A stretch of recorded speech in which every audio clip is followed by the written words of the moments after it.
Good morning. Welcome to the Sports Debate Podcast. I get a kick out of seeing James in the backstage there. He's always just dancing to Hey man, it's early in the morning. You got to liven up the mood. My wife sits here watches me during the show. I like to make her laugh. So yeah, it's fun. And that song, it seems like it's like I need a luau or a Hawaiian shirt and some straw hat. I feel like I'm in some tiki what do you call those things? Torches everywhere. I need to be on the beach dancing and having fun. That's what it feels like. Yeah, I got you. I feel you. Yeah, it's always great to have that song. It's probably one of our most popular intros. I mean, as far as the song is concerned, because as well, I never ever understood. Oh, by the way, Jack's not here. They were Jackless. Oh, I don't know how to take that. Anyway, Yeah. we are back with the Sports Debate Podcast, and today we got three topics on the menu. Just real quick, tomorrow will be the day that we will find out who is the World Cup winner. Just to go through some small sports stuff. Major League Baseball had resumed playing yesterday after the All-Star break. So we're going to be looking forward to that. Now this is supposed to be the time when teams start playing. Okay. Or don't, whatever the case may be.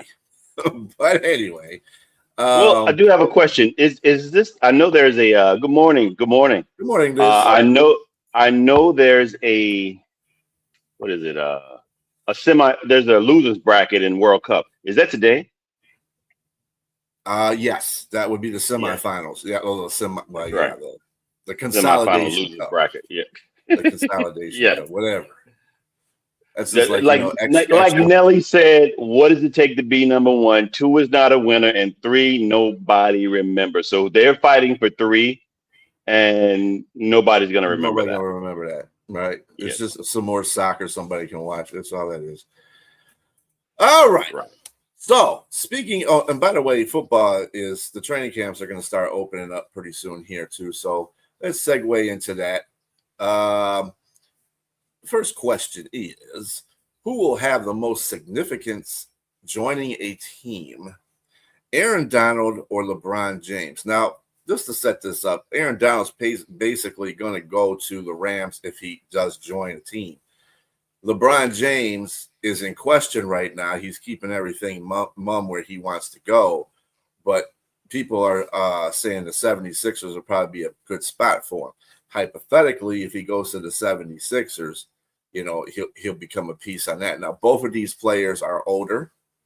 LeBron James, we talk about a lot of times, is the fact that he's kind of lost his defensive posture. He could probably play in like small pockets, but not a whole game. And he's kind of injury prone now because he's older. Let's face it. Aaron Donald is, I don't know if he's injury prone, but they've gotten to a contract where he will be only playing 8 games. As of yesterday, we found this out. He's having a contract for a year for the Rams, playing 8 games and then playing the playoffs, which is good because that's 9 games he gets rest. They'll probably play him 8 games that are important. Philadelphia and, of course, their division rivals are going to be games I'm sure he's going to play in. Now, saying that, who will have the most significance? Let's say hypothetically that LeBron James goes to the 76ers and Aaron Donald is going to go to the Rams. Now, James, who in your mind will probably put a team over the top? Okay. And first of all, let's give you the credit out there that normally Jack is the one that proposes all the debate questions, and they're generally pretty good. These are all 3 questions that you put out today, my brother, are very good, outstanding, and thought-provoking. And I am ready to rock and roll. And thank you for passing over the torch here. Look, like you just said, Aaron Donald was retired. He's presumably coming back, and he'll play 8 games in the season and all of the playoff games. 8, I guess, whether it be 8 consecutive games or 8 important games, so to speak. That's I guess that's yet to be determined. And LeBron James, you were looking at two of individually of their respective sports, premier players, arguably top three, top two, or I mean, I would say a top five of their position, or and specifically in football and basketball, at their position, best at their position. We're looking at three defensive player of the years in Aaron Donald, and 4 MVPs for LeBron James, and a 8 all first team All Pros for Aaron Donald, 111 sacks, and LeBron James all time leading scorer. Like I said, the MVPs, all defensive player, and also first team all NBA teams. Look, both were dominant at one point in their career, but both are, yes, LeBron is LeBron for sure. Mhm. That could be interpreted in a lot of ways.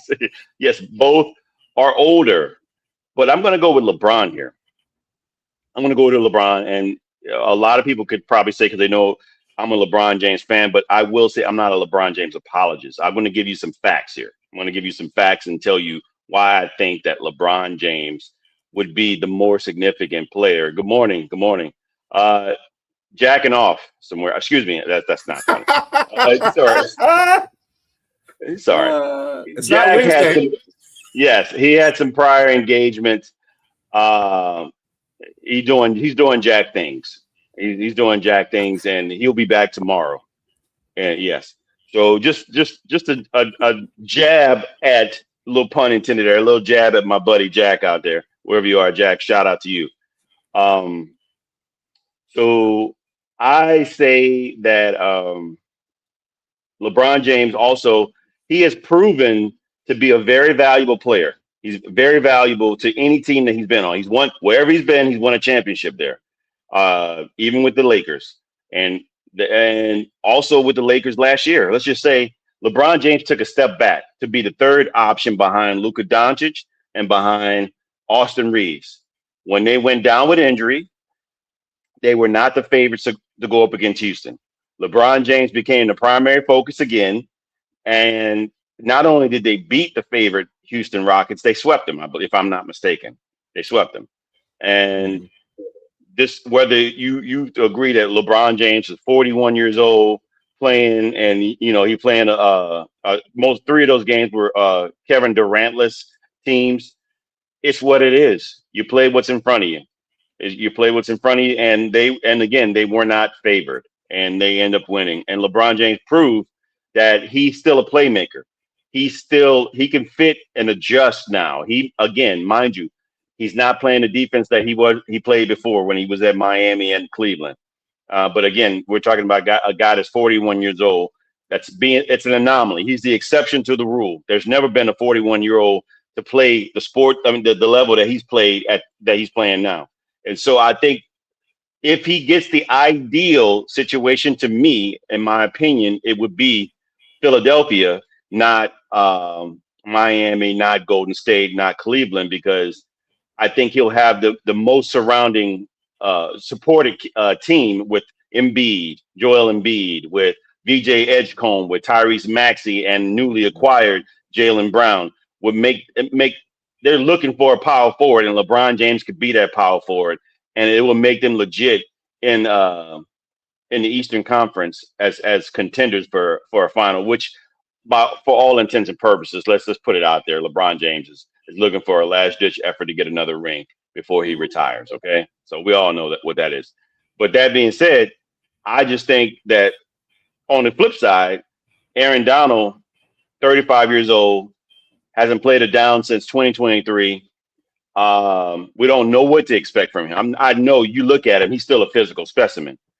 But day in and day out, getting on the field, how's that mentality? I think, he still wants to get out there, but I even got some guys that you can look at that retired and their success. And Reggie White, Charles Haley retired. They came back for 1 or 2 years with teams. Deion Sanders, 2004.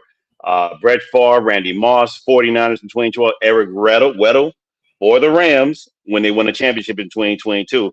How beneficial will they be for their teams, respectively, when they come back?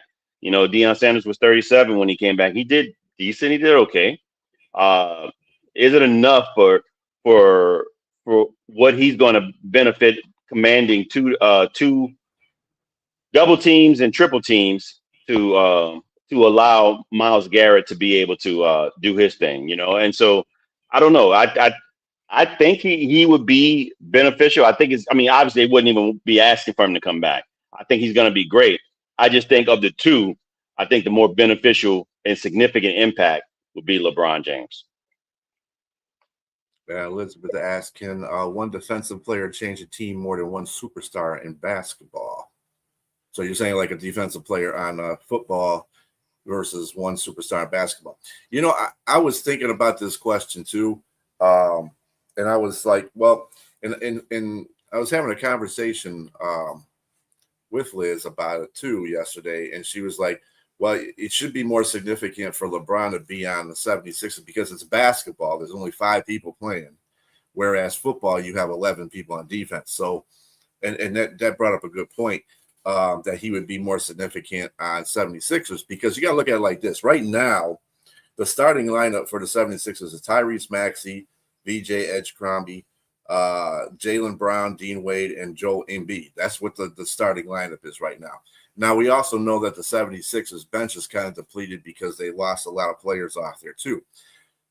So adding LeBron to their lineup will put one person on the bench as depth.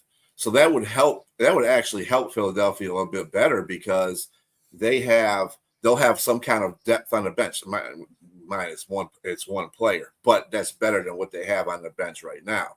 That one player. So as long as LeBron can stay healthy, these are always the key things. Stay healthy. He is a defensive liability now at his age. I'm not saying he can't play defense. He just can only play it in spurts. And you need him to be there for a long time to be a defensive player. That ain't the guy to go to at this point in his career. But and on the flip side of that, with the Rams, they got Brandon Fisk, Poona Ford, Kobe Turner, Byron Young, Nate Landman, Omar Spates, and Myles Garrett. Secondary is Trent McDuffie, Jalen Watson, Cameron Kitchens, Cam Carroll, and Quentin Lake. That's a good defense without Aaron Donald. I think what the difference is between these two teams is that LeBron could probably improve that team even more so on the 76ers than Aaron Donald can for the Rams. Because, again, we don't know what we're going to get for Aaron Donald. He hasn't played consecutively like LeBron has. We know what LeBron is. But with Aaron Donald, we don't know. And like you said, he's a physical specimen.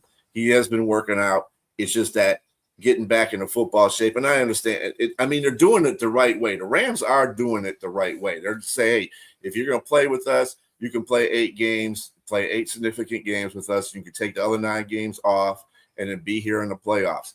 That way he's not strained, going in there and trying to have to make something happen. And he'll definitely be on a defensive line. They got Myles Garrett on the offensive line. I mean, not the linebacker position. So it'll be interesting in how they work that out. But I think that LeBron would be more significant to the 76ers than he would be than Aaron, because they really got a team already. Myles Garrett just completed that whole defense, if you think about it. And they did make some off-season moves for the Rams. So I just think that Aaron Donald is overkill for the Rams. You know what I'm saying? If he comes on there, it's like, damn, So it's, yeah. I think it'd be more significant for LeBron. Yeah. And to add to what I was thinking, with LeBron being the more significant, impactful player for his respective team, if he were to go to Philadelphia 76ers, I think the biggest thing that you have to look at, just in the actual aspect of offense and defense.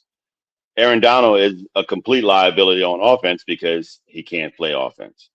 LeBron James can play both, albeit that he doesn't play the same type of defense that he, high level impact defense, but he can still play it. So he can play and be impactful on the defensive side. So I think that that particular argument or aspect of the game changes this equation as well. Is just that he has to.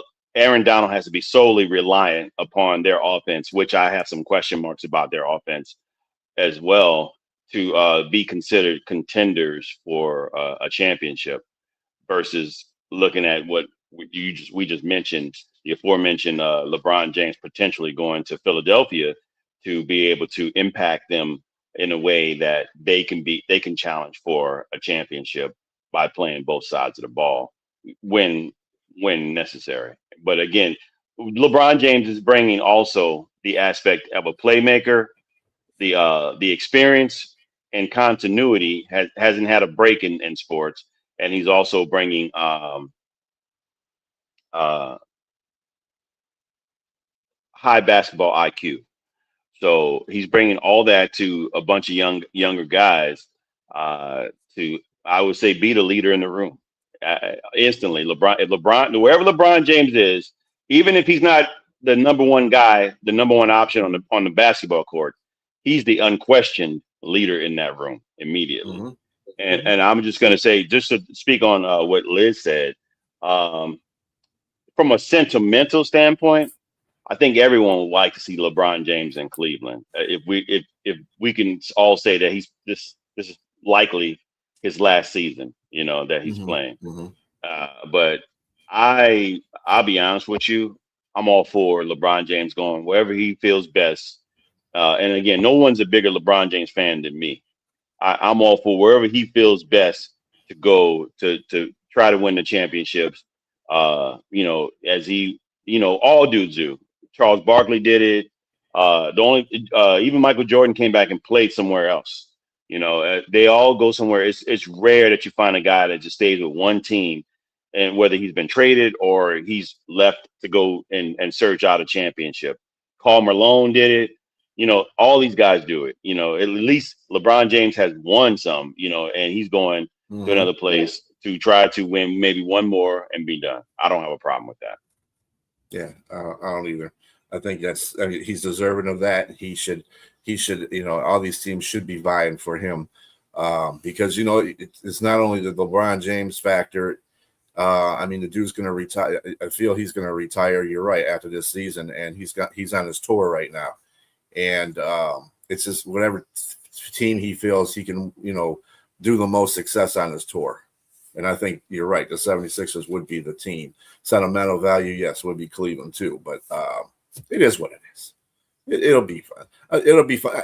And now I haven't heard anything about his decision or anything close. I know that Pat Riley was one of the guys that kind of, we're not done yet, because he was introducing Giannis. But he said, we're not done yet. And it's kind of hitting toward that maybe LeBron might go there. But I haven't heard anything indefinite. Also, some video surfaced with of a fan speaking to Steve Kerr, saying, we need to try to get LeBron James, and he said that's already done. We got him. And obviously that's words, but again, when you hear a head coach with that type of cachet and experience and championship, you don't think sometimes they're just shooting, blowing smoke out of anybody's what. I think, potentially you may have to take some credence to what guys say, particularly at that level. So there may be something there may be something that he may. He talked to Draymond too. That was another thing. Draymond had talked to him as well. So even though Draymond's not signed, but right. But he deferred. He deferred. I think the main reason he deferred is to try to make room for LeBron James to come on. So they're trying to work a deal there, and I guess But ultimately, the decision is LeBron's, and he's been mum. He's been mum about where he's going to go, or there's no hint. So look, I mean, LeBron will always keep it close to the vest. He always has. I'm not mad at it because that's just who he is. That's just what he's been. So you know, it's not like he's giving you anything different than what he's done his whole career. You never knew where he was going until it happened. Yeah, and, you know, until it happened. And so we'll see it. We'll see what happens. I mean, we have an idea. They did at least give clues of the teams that he's spoken to. Let's put it that way. But I wouldn't be surprised that a team comes up that all the teams that he's spoken to is totally different from the ones that he's spoken to. That he ends up being like I think Jack mentioned San Antonio. That would be left field, but I wouldn't be surprised if LeBron chose that. It's just who he is, man. Yeah. All right, continue with the basketball thing here. The WNBA. I know people don't. I mean, people are more watching it now because of certain things that are going on in WNBA. But one of those certain things is this: is Caitlin Clark becoming a distraction, or does the WNBA officiating need to be looked at to be improved? Again, James, I'm going to go to you on that one because that's a touchy subject right now, especially for the WNBA, who are trying to establish, as they continue to try to establish a marker in the sport. So do you think it's Caitlin or do you think it's the referees? I know one of the conversations that we had before is that Caitlin Clark is a figurehead for the league, so of course she's going to draw more attention, just like every other good player on every other team, like A'ja Wilson and so forth, and Reese. But at the same time, do you think she gets more of her share of incidents as far as fouls and not getting called, or is it just the referees? All right, so let's put this out here first before we get any further into the statement. I want to say that LeBron and Giannis, yeah, for sure, absolutely. And again, Rick, he's the main contributor to our debate questions, and he puts out some of the great, very, very good to great debate questions that are very intriguing and thought-provoking. That keeps me on this show with all three of us because I like having the iron sharpened, and Jack is one of those guys that sharpens the iron for me, and I try to do the same for him and as well as B. But that being said, I'm going to say that A'ja Wilson is the face of the league. Let's just put this out here, or should be the face of the league, because there's no way that a person that's a 4-time MVP should never not be the face of any sport, whatever it may be. You should be the person that everybody's watching because you're the most dominant player at the time in the sport. Now, that being said, I've mentioned that Caitlin Clark had the most hype coming out of college. Had the most hype. 28.9 points per game, going to a couple of championships or the tournaments, and not winning them, but again, just very dominant in what she was doing in college. But so far in the NBA, I haven't really seen that, but she's taking the fanfare with her. And I think that as of like you look at last night, her highest scoring game, 45 and 10, 4 steals, or four assists, I think, or 3 steals or something like that. She had a stat line that was her best ever, albeit from the worst team in the league, the Seattle Storm at 6. Sorry, Bo, 6-21. But you can only do what you can do against who's in front of you. And it was a comeback victory too. And Mitchell scored 30 points on her team as well. But she came back 110. They came back 110 to 107, and it's her finest effort. And boy, was it a doozy. And so this is what I think they're looking for. I think this is what everybody's looking to see from her, because her scoring point averages since she's been in the league has been 18.9. it's not bad. It's not great. It ain't bad either, but it ain't. It's not what the expectations came with. You know what I mean? So it's not. But yes, yeah, it's a great question. Yes, Caitlin Clark isn't the problem. The inconsistency from the ref is, and that's what I was going to say. I think that if you're the face of the league, if you're the where the league is looking to push out in the forefront, which Caitlin Clark has been that, you got to look at. Let's go back to what Jordan was. Michael Jordan. We knew how hyped he was coming out of college, and he put the league on his back pretty much, even with the great teams around him. He was scoring. I mean, you saw the 63 in the playoffs against the Celtics and Bird, albeit they lost. But Jordan was doing any and everything he could to put that team on his back. And so the league, obviously a business, saw where their bread should be buttered. The next face of the league was Michael Jordan. He was getting beat down. The Jordan rules. He was getting beat up by mostly in particular Detroit Pistons. But the league played like this. But the rules had to change in order for somebody like that who's playing at a high level, who's dominant, but can't break the ceiling because of what's going on. And also Jordan put it on his own back too. He put it on his back. He got in the weight room. He got bigger. He did everything to get bigger and better. He got a better shot selection. He got better at his shots. He figured out his spots. He was very competitive. I can see this in Caitlin Clark. I can see the competitiveness in her. I can see, but so far, she hasn't, to me, hasn't shown that she can elevate past whatever obstacles are in front of her.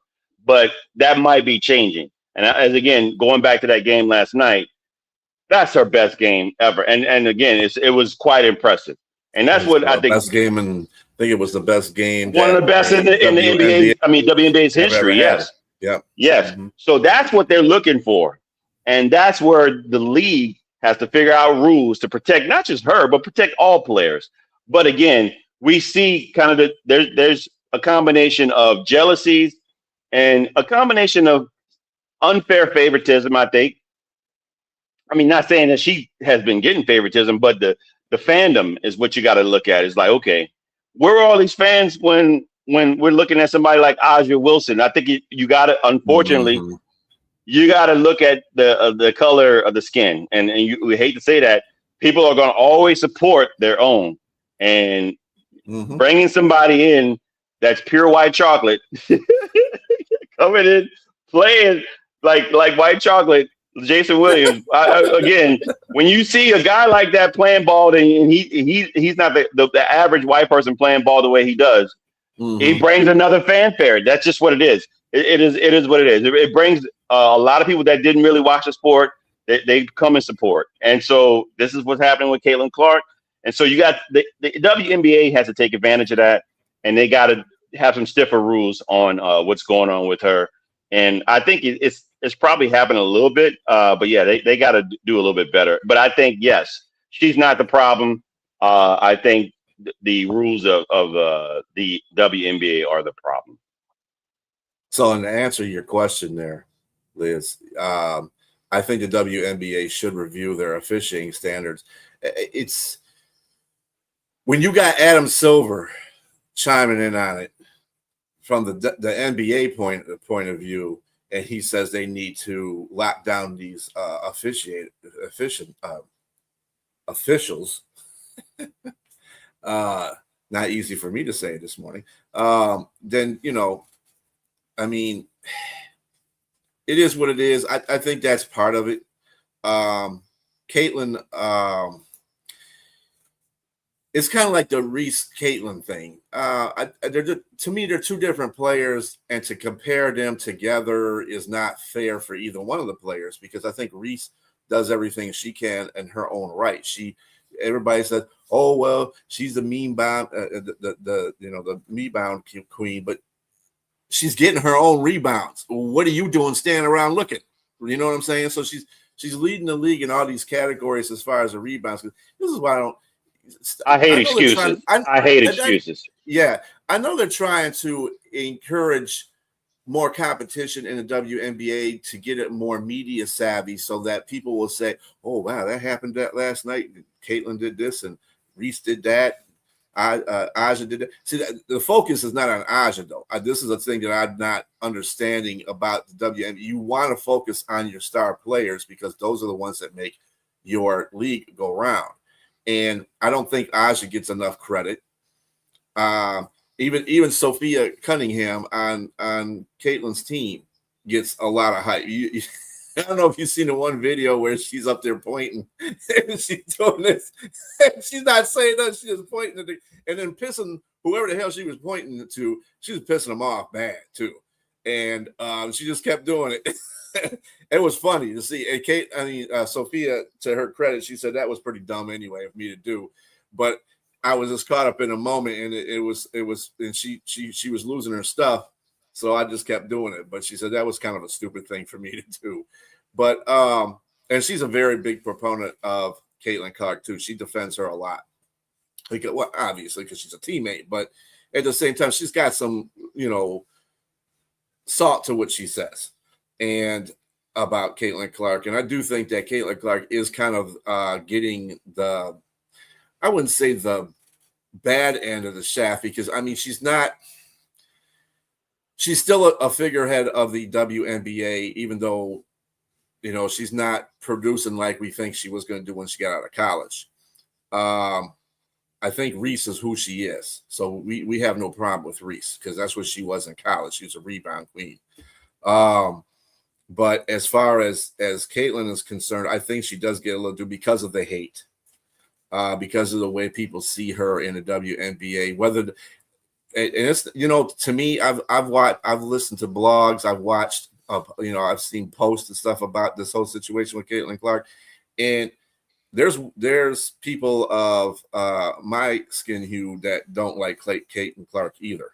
It's you would say, well, people following their own people, but there's people bashing Caitlin Clark that are white too, and I don't know if they're basketball purists or whatever the consideration is on that one, but Caitlin Clark is one of those types of players that she looks like she could be abrasive. She looks like she could talk to, and she does talk stuff on the court. Let's get that. It's basketball. That's what. Yeah. Look, when the whole thing in college happened, when she did the "can't see me" thing, and then Angel Reese did it back to her, I'm like, she's a player. Of course, she's gonna do something crazy, but. When Angel Reese did it to her, everybody came for Angel Reese. Everybody came for Angel Reese. But the reality is, Caitlin Clark was like, why are they coming for her? She understood. They're going to talk trash on the court. They're basketball players, but people wanted, because of the color of her skin, she's looked at as a princess. And Angel Reese is probably Maleficent on the court. So I mean, it's going to be like that. That's just how people. This is where the Disney thinkers, everybody out there looking at the fairy princess. And reality is, they're both basketball players and they're both competitive. It's just what it is. And so if you got into a conversation or to a one-on-one pickup game with Caitlin Clark, I guarantee you, most of the people who have the perception of her as being this nice person probably would be in for a rude awakening because she understands the game. Look back at Larry Bird. Larry Bird, it's so many accounts of so many black players that love Larry Bird because of how crazy he was and what he said, the things he would tell you that he was going to do, and he would call you out and tell you he's going to score on you in this position and everything, and actually follow through with it. It's just it's just the competitive nature of the sport. So I think the perceptions of things are just off. And let's just get two things straight here. What she had going in her favor going into this, she was an excellent basketball player as a female, and she's an excellent basketball player as a white female. That drew in a bigger audience. It drew in a bigger audience. And fair or unfair, we're talking about A'ja Wilson had already been in the league before her and already been dominant before her. Nobody's watching WNBA. You saw what Liz just said. She decided to watch this year. So this season, nobody's watching. And now when Caitlin Clark came, the viewership changed. It's what it is. And if you're of the mindset of business and not all what's fair and unfair, because in reality in life, people, newsflash, life isn't fair. It's not. But should that stop you from doing what you're supposed to do or moving forward? No. Everybody's dealt a certain hand in life. And you got to play the hand you're dealt. It's what it is. And I think Aja Wilson knows that, and she's going to continue to play her game and do what she's supposed to do. But I think a lot of those players don't know that and didn't really understand that, like, okay, you got somebody that's coming in the league that can benefit everyone that's playing in the game. So why are you trying to hurt the thing that's going to benefit and give you more money? That's asinine to me. That's very asinine. Whether you like it or not, I'm not going to hurt my bottom line. That's goofy. And unfortunately, the reality, it's just goofy. The reality is that Caitlin Clark is the bottom line in the league right now. And I think she's not the problem. I think the rules, the officiating is the problem again. Yeah, and I twofold on that one because I think that is the problem. It's the officiating. I think Caitlin Clark is a decent player. I think she's the best player in the league. Obviously not. Aja's that woman. But Caitlin Clark definitely, and you're right, it's a marketing ploy. I think this is what the WNBA wanted to do, is have villains and villains and heroes. And they're making Caitlin to be a hero, even though she probably talks more stuff than anybody. She's talking more stuff than anybody. It's the same thing with Michael Jordan. Michael Jordan used to talk stuff on a basketball court too, and was a high competitor. Dude was a GOAT. You know what I'm saying? There was no social media back then, so you don't know what Jordan was doing outside of basketball. You didn't know his real side. You knew, hi, I'm Michael Jordan. And come fly with me, like Mike. If I could be like Mike, I want to be like Mike. Gatorade commercials. McDonald's yes, commercials. Absolutely, marketing, man. The first dude with the Nike shoe brand. Come on, man. It makes sense. It made sense from a business standpoint. But if you knew Jordan and who he was, he found any and everything to be competitive. He would do anything that make things up to be competitive. And I wasn't mad at it. That's what it took to win 6 championships. It is what it is. I mean, Aja's the same way though. She talks a lot of mess, and she's gotten a couple. Sure. And she's putting herself out there in the media too. And I think people are more starting to focus on her slowly. She's got a couple of commercials out there now too. That is showing I'm the four-time MVP of the league, blah blah blah, and she's got it right too, because hey, she's that one in the WNBA right now, and she's got the hardware. She's got the hardware right now. Regardless of who the face is, Caitlin Clark doesn't have any hardware, no playoff appearances, nothing, and so hey. It is what it is. I mean, that fanfare eventually will wear off if you're not doing anything to show that. And I think again, a step in the right direction was last night or yesterday.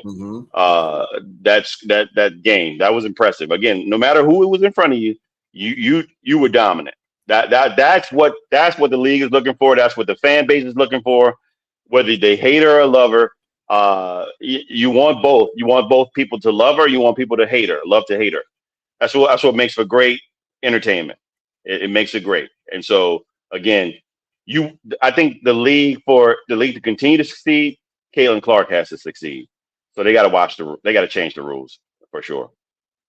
I think another point too, I think Angel Reese is another one that is underrated as far as people talking about her. She's another person that they have a lover or hater type of thing. And she's the Barbie of the league, and she does, but she comes in doing her job. Let's not take that away from Reese. She comes in there doing her job. You might not like the fact that she gets a lot of rebounds, but you know what, dude, you got to be there to do it. And if you're going to sit around here looking at her getting rebounds, then you're not the player she is, obviously. And if she's leading in every category in that kind of. That is such a cockamamie.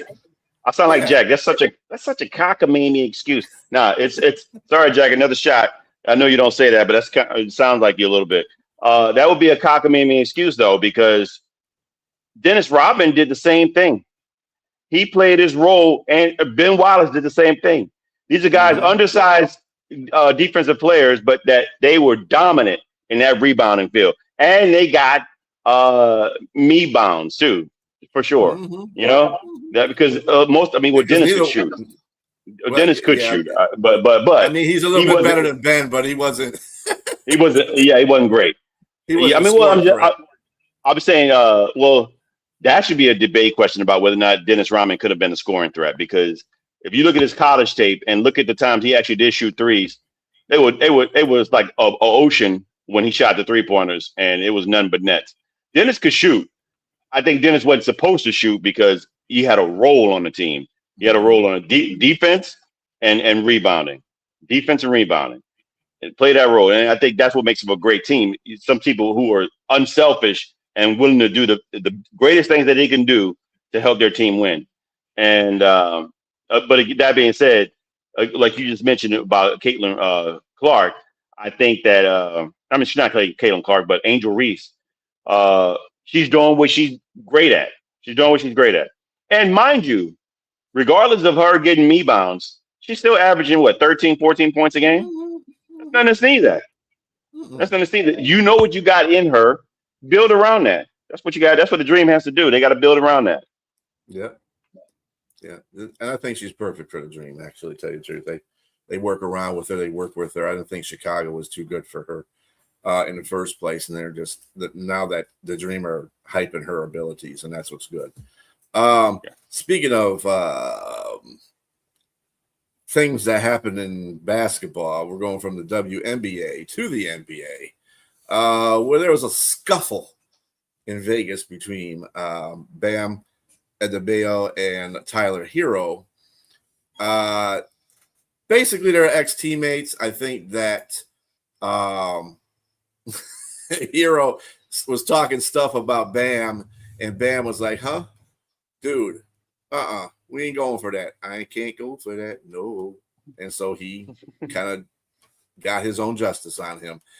Was the NBA right not to punish Bam for punching Tyler Hero in Vegas? Now, guaranteed, this is not in a game. It was a prelude to Summer League, actually, because that's, they were there for the Summer League. But it wasn't in a game. It was off to the side. It was a private matter that they got into. But do you think that Bam should have got punished for it? That's the question. Yeah, I agree with the NBA in not proceeding further in this situation. I think had it gotten to the situation where it was a pool, Draymond Green situation where he was laid out and there was visuals on it, then maybe. Yeah, when you have visuals on anything, like unfortunately the Ray Rice and his wife situation, you gotta be able to fix that. You know what I mean? Yeah, I mean, and do right, because most times people don't say anything about anything, and it's forgotten when you don't see something. But when something's been recorded and it's there forever, they got to apply some sort of action. And both players have agreed to move on. And again, I'm of the old school adage, and you talk trash about someone, you got to be of the mindset to put your dukes up. And not only that, there's even though the person is unaccounted for as an anonymous source that was there, supposedly or reportedly, the person said that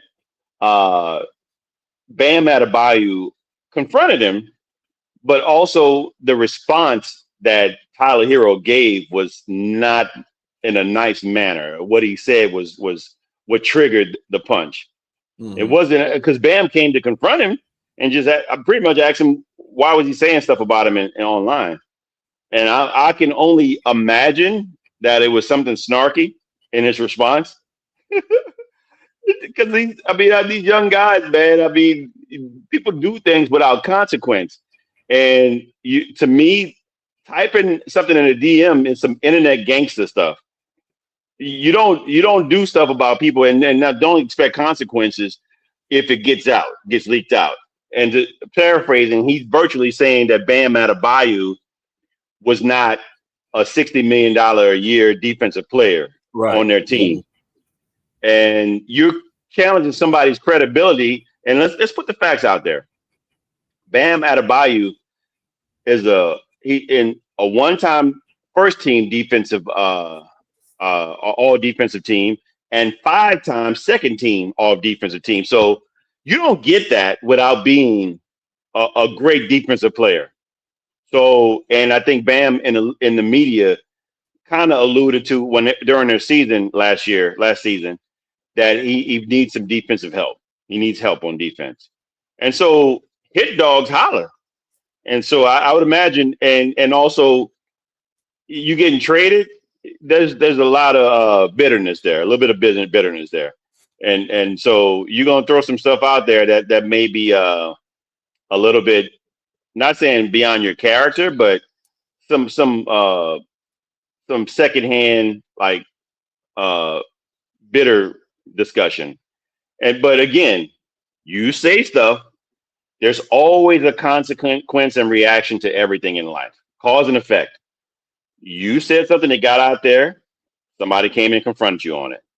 Mm-hmm. For me, be a man. You ain't got to say nothing crazy. Just say, you know what? It was my bad. Apparently, it wasn't his bad. He didn't think that. He said something crazy. He took one to the jaw. He didn't fall down. That's what I understand. He didn't fall and hit the ground, but it left a mark, I think, on his nearest chin or something like that, somewhere around there. But that being said, they decided to move on, and I think the NBA did right to just let this go. Yeah, good old hero, FAFO. If you don't know what that is, look that kind of right. But yeah, Bam. To answer this question, had it been a bigger star, I mean, Bam is a pretty big star. Let's not take that away from Bam. He is a pretty big star. He became even better. 83 points. Star when he scored that 83 points. Yeah. I mean, not a lot of people knew who Bam. I mean, they knew who Bam was, but didn't know who Bam was. But when you score 83 points, all of a sudden you know who Bam is. You know what I'm saying? But right. At the same time, you're right. He is a very good defensive player. He's got that track record proven. Hero, he is just an offensive player. He's one of those spot players. What comes in there gives you that lift when you need a lift on an offense. So to me, I think Hero should have sat his behind down and said nothing, period. But he was emotional. And when we get emotional, we say stupid stuff. And that's probably where that whole incident came from, saying something stupid. And you believe it in your mind. You believe it in your mind, even though in your soul you don't believe it. But you're just saying it anyway because, hey, I got traded from Miami. So F Miami, I'm just going to take it out on all the players there. And the first person was the target was Bam. Exactly. I would say, look, he was probably in his feelings because, look, LeBron James, he left Cleveland to go to Miami. I mean, everybody would leave Cleveland to go to Miami. People gave LeBron James flack for that, but I always say this. Anybody who gave LeBron James flack is disingenuous. Why? Because they would never want anyone to tell them what job and where their job could be in any place like that. They wouldn't. Nobody like, you left this job and you left McDonald's and went to Chick-fil-A. How dare you? Right. How dare you leave the Golden Arches and go work at a place where you're off on Sundays? Get out of here, man! Come on, it's just goofy. That's the goofiest take I've ever heard from people. It's just goofy followers. I mean, just anybody follows everything. LeBron went to a place where he knew he was going to win championships. Nobody wanted to come to Cleveland and play with him except the not so diesel Shaq. He didn't play with a Shaq that was diesel in Los Angeles. He played with a Shaq that had lost a lot of weight. I mean, gained a lot of weight and was not the same player. But that being said, Tyler Hero was traded from Miami, from the place he was drafted. Instantly, I'm pretty sure he set his home up there. He got a big contract there. He figured he was going to be there for life and living the dream on the beaches and sipping Pina, as they say on Cheech and Chong's Nice Dreams, Pina Colonics. Mhm. and living the dream there. And it got shattered. Albeit he went to his old hometown, Milwaukee. But who wants to go back to Milwaukee? You just seen a player that you just got traded for left there and came to Miami. Now you're going back there where you're from. You know what's up. It's not the place you want to be. It's not the ideal dream, but it is what it is. That's the Mhm. business of the game. And then he did the right decision of moving on. And I think Bam did the same thing of moving on. And I think the NBA did the right decision on moving on. Yeah. It was pretty funny. Pat dominated the headlines in the NBA this week because of the things that he said about, maybe potentially adding somebody else to giving them that hint, like LeBron was going to go to Miami. The other thing that he said, they talked about the incident between Bam and Hero to him, and he asked him, what do you think about the situation? He goes, well, I talked to Bam, but I kind of asked him some, some kind of questions, and I didn't want to get hit. I was like, Pat, that's just bad, dude. But it was funny at the same time because he had the whole media room dying in there with that. I was like, yeah, I don't want to get hit either. So he's like, I was just being cool with Bam. I was like, I'm gonna be cool with you, Bam. I don't want to get hit, man. That is funny. But that tells you, look, Pat Riley's of the old school. Mm-hmm. He don't have a problem with that kind of thing. I mean, if people think that these guys were nice within their organization and anything like that, that there's just like all kumbaya, they are sadly mistaken. A lot of these guys get into fight. Michael Jordan, Steve Kerr, they got into a fight. It's a fisticuffs in Chicago, but they won championships. You didn't see it on video. Nobody's filming that, but it got out. This is what happened before. A lot of these guys get into fights in practice. Things get heated. When you're competitive and you're trying to win, sometimes it just happens. Man, just in pickup games. I trust me, I've gotten into scuffles playing on just at least verbally. You talk trash to each other. You try to you're banging bodies. Pause. Shout out to Charles Barkley. Banging bodies. Horrible. Yes, exactly. Terrible. Horrible. Yes, terrible. But it happens. It happens. And this situation, he was a former teammate. Supposedly they were at least friendly. I mean, from what I understand, the 7 years they played together. And but again, respect. I think people tend to forget that aspect of life. Respect across the board for everybody. I respect you. You respect me. As soon as the line becomes crossed, when you disrespect, all bets are off. What do people? How do we create? There's no Geneva Convention in regular life here. Hell, it's not even in the military. In war situations, people do things that you may need to be prepared for. Aaron Burr. I just saw an old video of Aaron Burr versus Alexander Hamilton. Aaron Burr challenged. Alexander Hamilton challenged Aaron Burr to a duel. But then he shoots the gun in the air like a dummy. And Aaron Burr shoots him. It's all fair in love and war, man. I mean, it is what it is. And he died. So, I mean, my thing is just be careful what you do in life. Be careful and make sure to respect people out there. For anybody out there, especially younger people out here, there's a difference. I'm going to give you a nugget here, people out there. You younger people out there, I work with a lot of young people. There's a distinct difference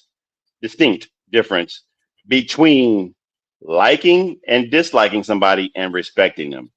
You can dislike somebody, but you better darn well show them respect, because disrespect may get you cut. I'm just telling you. There's countries that do not like each other, but some of these countries have weapons of mass destruction, so they do respect each other. Let's put that out there. Otherwise, we wouldn't be watching a post-apocalyptic movies. We'd be one. Yeah. Sometimes I also like, well, you were right about how teams that are competitive, they just kind of focus on, winning. And I remember Larry Bird talked about he went after Kevin McHale a couple of times because Kevin McHale was acting like an ass. So he went after him. He's like, hey, dude. And you already know how Larry Bird is about white players in the first place. You got this white player checking me. I remember we saw that one where he went by. Who were they playing? And they put a white guy on him, and he went by the bench and told the coach, "You gonna put the white guy on me? Come on, get a brother out here. Come on, I feel challenged." That's funny as heck. Yeah, that's hilarious. But that's Larry Bird. But let me see, feelings and emotions take over. Hey, feelings and emotions will get you shot and killed. I'm just saying. In reality, you got to keep that in check, and it's. Or expect the consequences. Deal with them later. There's a lot of people in prison for life that have had feelings and emotions that got them in prison. It is what it is. Yeah. But this other comment about Charles Barkley pissing Liz off about the fact that he called all the women in San Antonio fat. Well, he don't say fat. He says big old women. Big old women, yeah. That translates to fat to me, but whatever. Yeah. It does. No, it does. You're crazy. but anyway, Charles Barkley. Yeah. Yes, he's my bad. Yep. We got you, Liz. We got you. Absolutely. Yeah. So yeah, that was hilarious with him even saying that. But back on the Bam and the Hero, I think that you were right. We've actually agreed just about it on the debate questions. That's just, not good. But anyway, whatever. We had our spin on them, though. So that's the point. Jack, if you're watching, yes, this is a totally different way of doing this. He's probably going to watch the show, too. We'll see. Yeah. Yeah, I think the NBA showing Bam no punishment for that was right. It wasn't in the theater of the basketball arena. It was just probably some heated exchange. And like I said, it wasn't a fisticuffs where they decided to go through battle royal on it. It was just one hit. And I think Hero was like, all right. I think that knocks some sense into him. You know how you say you hit somebody and knocks some sense into him? It could have been, from what I understand. He didn't back down. I think he was being held back after it happened. Hero was being held back after it happened. So it looked like he wanted to get into it, but I think probably was the best thing to not allow him to, because he might have. I saw his boxing videos and sparring. He was right to get held back. Yeah, it wasn't pleasant. No. Yeah, but I think he did think about it, because you know what? If you really want to go at somebody, you see these players all the time. They rip away from other players and go after them. I think he did think about that after he got hit. He might have wanted to retaliate at the moment. Again, emotions and feelings. But at the same time, that little voice in the back of his head was like, you know what, dude? It ain't even worth that. Let's not get into fisticuffs, because you might not even come out on top in this situation, because Bam is a big dude. So I think he just thought about it. I think he got held back. He didn't fight it. He was like, you know what? Okay, I'll shut the hell up now. That's, it is what it is. Right. All right, Rick. Have a good one, man. Excellent, Rick. And on that see you tomorrow, man. Yes, we are going to leave you guys and see you next Saturday with Jack at 8 a.m. Tune into our show tomorrow, the Sunday Sports Podcast. Keith will be back. Yay, Keith, on his Alaskan tour there. And we'll all be there. Jack will be there as well. So everybody have a very good rest of your weekend. We'll see you tomorrow. Peace.